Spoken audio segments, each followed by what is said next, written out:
Thank you. Well, I can see that you're all very upset here this afternoon, and I've no doubt that the events in the USA over the last few weeks have been a very profound shock to you. Perhaps you're right. You see, what has happened here is somebody has stood on a manifesto for election, got into office, and within 1 week said that he will hold faith with his own electorate. It is called genuine democracy. Unlike the system we have in the European Union, where the unelected commissioners have the sole right to propose legislation. So I'm sure that it's a great shock to you to see that a genuinely elected Democrat is doing what he was put in to do.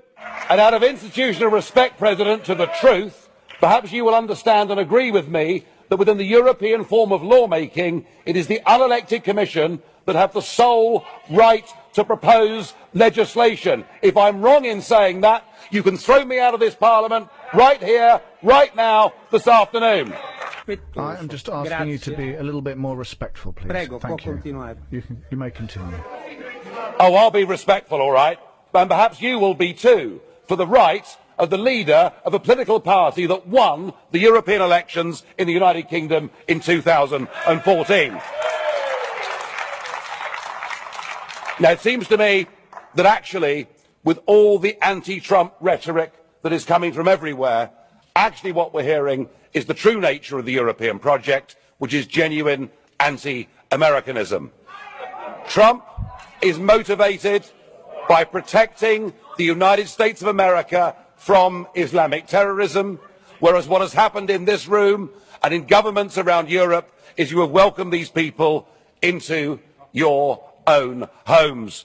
Amongst all the hyperbole and the hysteria, all that Donald Trump has done is taken 7 countries that were identified by President Obama as posing a risk to the USA.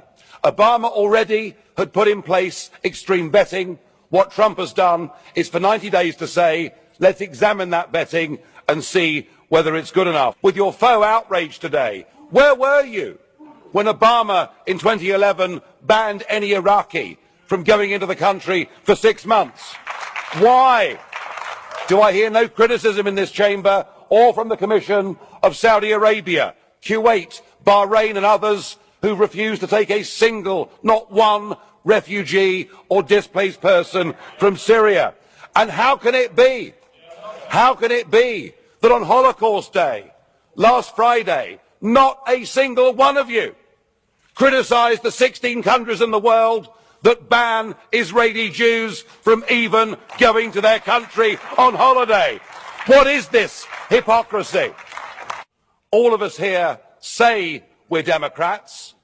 Well, here's a chance to prove it. Let us invite President Trump to come here to this European Parliament. I'm sure as Democrats you'd all agree that what we need to do is to have an open dialogue with the newly elected most powerful man in the world. And if you throw that rejection back in my face, then you prove yourself to be the anti-democratic zealots that I always thought you were.